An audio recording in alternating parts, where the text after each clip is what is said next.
আজই ডাউনলোড করুন আর এনজয় করুন আপনার পছন্দের শো। আমি কোনো একটা বাহানা করে আমি থেকে যাব। নিশার কাছে যদি 12 কোটির গয়নাটা থাকে তাহলে তার কিছু দরকার নেই, আমরা ওকে নিয়েই আজ রাতে এখান থেকে বেরিয়ে যাবো। মেয়েটার চোখ মুখগুলো কিভাবে ফেটেছে ঋষি, আমার কি মনে হচ্ছে জানো তো যে ওকে কেউ রড টড দিয়ে মেরেছে, না হলে ও তো রিসর্টের ভেতর থেকে এলো, এরকম অবস্থা হলো কি করে?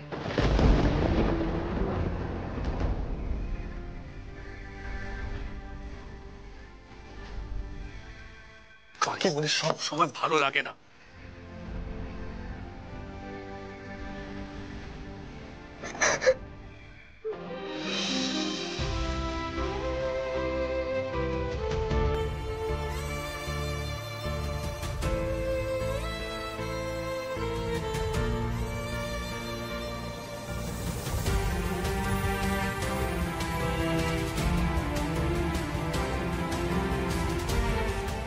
জ্যোতি প্লিজ টেনশন করো না, প্লিজ নিজেকে একটু সামলাও। দেখো তোমার দিদি একদম সুস্থ হয়ে উঠবে। এই ডক্টরটা খুব ভালো ডক্টর, বিশ্বাস করো। কিন্তু একটু তো সময় দিতে হবে, বলো।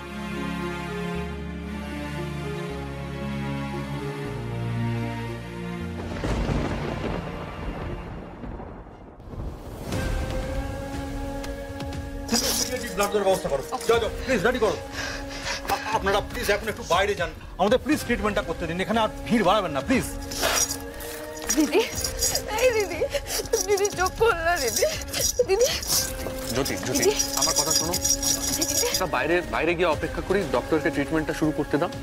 এসো এসো প্লিজ প্লিজ একটু এসো।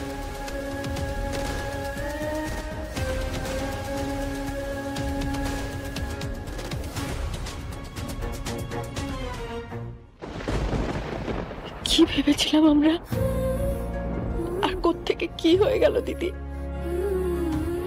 ঋষি ব্যানার্জির সঙ্গে আমার বিয়ে হয়ে গেল, তুই হসপিটালের বেডে শুয়ে।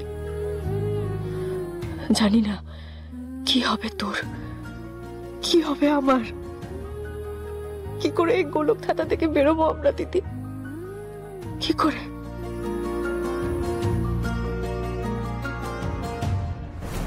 হ্যালো, হ্যাঁ বলো। আচ্ছা বিভার এখন কি অবস্থা, মানে ডাক্তার কি বলছে? কেবিনে দিয়েছে, ডক্টর চেক আপ করছে, বলছে খুব ক্রিটিক্যাল অবস্থা, হয়তো অপারেট করতে হবে। তার মানে বিভা সত্যি সত্যি ভালো রকমের ইনজিওর্ড? শঙ্খ, এ কি অদ্ভুত ধরনের প্রশ্ন করছো? নিজের চোখে এটা দেখলে কি সাংঘাতিক রকমের চোট পেয়েছে মেয়েটা। উফ মা, ওরকম কিছু মিন করো, ও জাস্ট জানতে চাইছে। কি গো তুমি? ডাক্তারও কিছু বুঝতে পারছে না, ইনফ্যাক্ট ডাক্তারও সন্দেহ করছে, বলছিল এইভাবে লাগলো কি করে। আমার কি মনে হচ্ছে জানো তো, আমার মনে হচ্ছে কেউ লাঠি ফাঠি দিয়ে পিটিয়েছে, নয়তো কেউ ধাক্কা টাক্কা দিয়ে ফেলে দিয়েছে হয়তো। হ্যাঁ, এগুলো তো ডাক্তাররাই ভালো বলতে পারবে, মানে কোনটা মারধরের ইনজুরি আর কোনটা পড়ে টরে যাওয়ার ইনজুরি। হ্যাঁ সেটা ঠিক, কিন্তু আমি একটা কথা ভাবছি জানো তো, মেয়েটা ওরকম ভেতর থেকে কোথা থেকে এলো, মানে কিছু বলার আগেই তো অজ্ঞান হয়ে গেল। আচ্ছা আচ্ছা আচ্ছা ঠিক আছে কাকিমণি, প্লিজ প্লিজ কাম ডাউন, তুমি আগে শান্ত হও। আর তুমি একটা কাজ করো, তুমি জাস্ট আমাদের ইনফরমেশনটা দিতে থাকো। ওকে ওকে, রাখো। কি বললো, কি অবস্থা ওখানে? বাবা, বিভার অবস্থা খুবই ক্রিটিক্যাল, অপারেশন করতে হবে বলছে। হে ভগবান, হ্যাঁ বোনের বিয়ে দিতে এসে এত আনন্দ করবে মেয়েটা, তা না কি বলবে বলো তো, দুর্ভাগ্য ছাড়া একে।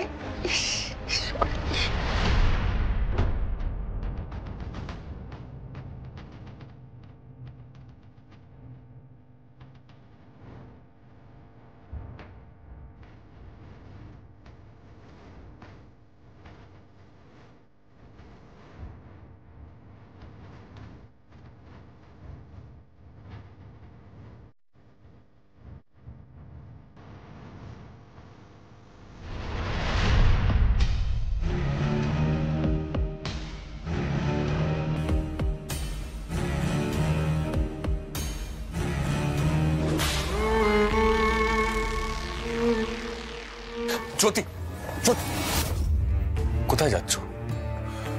প্লিজ যেও না। দেখো তুমি যদি ভেতরে যাও তাহলে কিন্তু ট্রিটমেন্ট করতে অসুবিধে হবে। এসো বসো।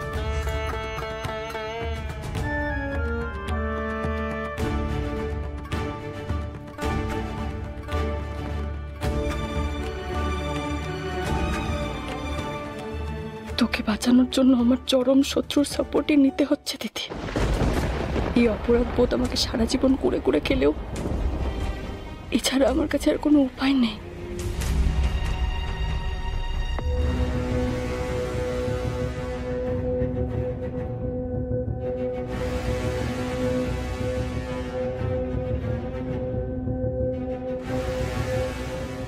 বলছি ভাই, এখানে কাছে পিঠে ওষুধের দোকান হবে না? এতক্ষণ ধরে দেখতে পাচ্ছি না। রাত বিরেতে ওষুধের দরকার পড়তে পারে তো। বাইরে যেতে হবে না মহারাজ, হসপিটালের নিজস্ব ফার্মেসি আছে, ওখানেই সমস্ত ওষুধ পাবেন। নিশ্চিন্ত করলেন, ভগবান মঙ্গল করুন। কোথায় বলছেন যে? এই সামনে না? ওটা পেরিয়ে আমারও মনে হচ্ছিল এইদিকে কোথাও একটা। অচ্যুতানন্দ মহারাজটা বড্ড সন্দেহজনক, বড্ড। শঙ্খ বলছিল না যে উনি পুলিশদের সাথে কথা বলছিলেন? তাহলে আবার ওই পুলিশদেরকেই না চেনার ভান করলো কেন? অচ্যুতানন্দ মহারাজ লোকটা আসলে কে? আচ্ছা, কি দেখলে মেশা? রক্ত দেখলাম, রক্ত। রক্ত মানেটা কি? কোথায় দেখলে রক্ত? আর বলো না, ছাদে ওঠার সিঁড়িতে ফোঁটা ফোঁটা রক্ত, তারপর ছাদে চাপ চাপ রক্ত। আমার তো মনে হচ্ছে ওটা বিভারই রক্ত। তাই দেখেছিস, আমি কিন্তু আগেই বলেছিলাম যে বিভা ছাদেই থাকতে পারে। তোরা তো কেউ ছাদের দিকটা খুঁজিসনি, শুধু নিচের ঘরগুলোকে তন্ন তন্ন করে খুঁজেছিস। তুমি বা বলছো কি করে কথাটা? কি করে জানবে যে বোনের বিয়ে হচ্ছে অনুষ্ঠান নিচে আর ও ছাদে গেছে? বুঝতে পারছো? এই আমাদের শিবনারায়ণ বাবু এখানে রয়েছেন না, তাকে দেখে জিজ্ঞেস করো না। এই ঠাকুর জিজ্ঞেস করো। না না না বৌদি, ওনাকে ইনভলভ করার কোনো দরকার নেই। আমার যেটা মনে হচ্ছে, বিভার সাথে যা ঘটে গেল, এখানে কিন্তু আমাদের পরিবারের একটা দায় থেকে যায়। মানে কি বলছো তুমি? বুঝতে পারছি না। না, আমি বলতে চাইছি যে যারা শত্রুতা করে এই ডাকাতিটা করালো, তারপর বিয়ে বাড়িতে ঘুমের ওষুধ খাইয়ে এতগুলো লোককে অজ্ঞান করে দিল, তাদের সাথে বিভার কোনো সমস্যা হয়নি তো?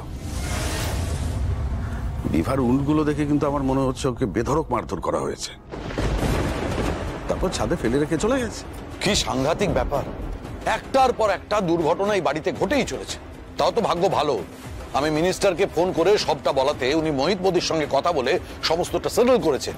কিন্তু যাই বলুন না কেন, আমাদের তো টাকাটা ফেরত দিতে হবে, আর ওই ইন্স্যুরেন্সের টাকাটা যে আমরা কবে পাবো তো ভগবানই জানে। সিস্টার, ভেতরে যে বেড নাম্বার 1-এ যে পেশেন্ট আছে, বিভা সেন তার নাম, ওনার অবস্থা কেমন? জ্যোতি, এদিকে শোন শোন শোন শোন শোন। হ্যাঁ বলো, কি হয়েছে? আমি হসপিটালে চারপাশটা ভালো করে দেখে এসেছি। হ্যাঁ, কটা এন্ট্রি, কটা এক্সিট, কোন দিকে লোকজন কম আসা যাওয়া করে, এই মাথায় চেপে গেছে।